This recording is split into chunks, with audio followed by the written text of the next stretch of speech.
Bonsoir à toutes et à tous, j'espère que vous êtes en bonne humeur.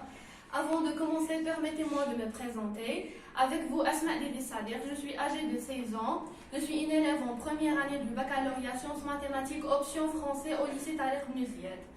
Donc aujourd'hui, je suis chargée de vous présenter un exposé sur le présent d'énonciation et de narration en relation avec l'œuvre qu'on est en train d'étudier, intitulée La boîte à merveilles de son auteur Ahmed Sfraoui. Donc, premièrement, je vais commencer par une vision générale sur l'utilisation de ces deux valeurs du présent dans l'œuvre et après, je vais essayer d'analyser ce paragraphe pour savoir s'il s'agit d'un présent d'énonciation ou de narration. Donc, Ahmed Sfraoui a employé un va-et-vient des temps comme elle a créé une fusion de moi, auteur, narrateur, personnage.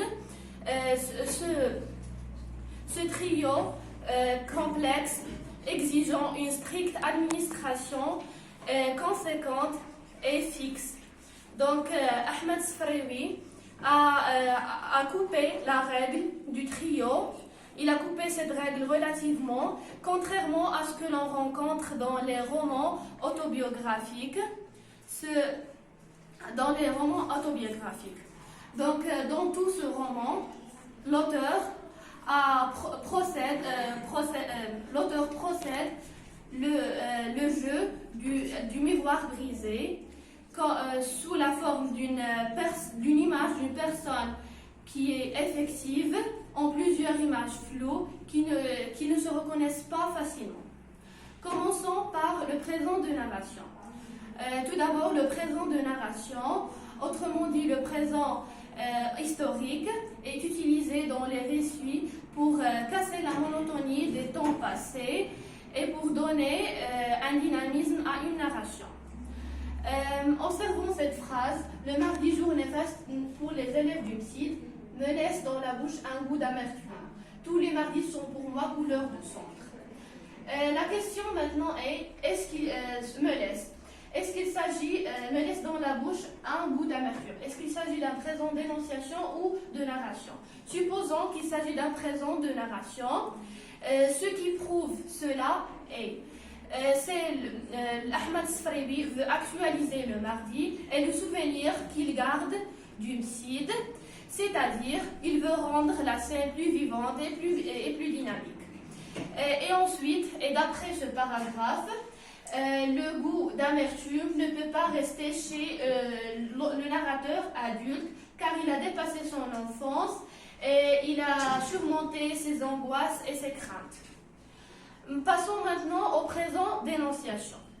Tout d'abord, le présent d'énonciation permet à un énonciateur de présenter des faits qui se déroulent ou qui sont valables au moment où l'on parle. Par exemple, je songe à ma solitude. Il sert à désigner le moment où l'on parle. Et dans un récit passé, un auteur peut insérer une remarque qui traduit son sentiment au moment où il parle. Et c'est le cas où Ahmed Sfraoui utilise le présent d'énonciation dans son œuvre. Maintenant, on va analyser le même paragraphe, sachant qu'il est extrait de la boîte à merveilles, mais d'un autre côté, supposons qu'il s'agit d'un présent d'énonciation.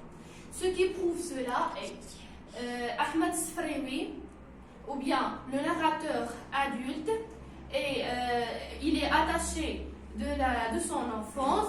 Il déteste ce jour car il rêvait en lui des souvenirs douloureux. C'était un jour de terreur qui est précédé d'une nuit cauchemardesque. Il déteste ce jour et il est persuadé que le mardi est un jour de mauvais augure. Cela d'une part. D'une autre, le verbe mêlé suivi de l'expression goût d'amertume s'est développé à travers le temps au point qu'il est gravé dans son esprit et son imagination. Et maintenant, pour ainsi dire, personne ne peut savoir la réponse exacte. C'est à vous de choisir ad libitum la réponse exacte et elles seront tous acceptées. Mon exposé touche à sa fin. J'espère que j'étais au niveau et que j'ai réussi ma tâche. Au revoir.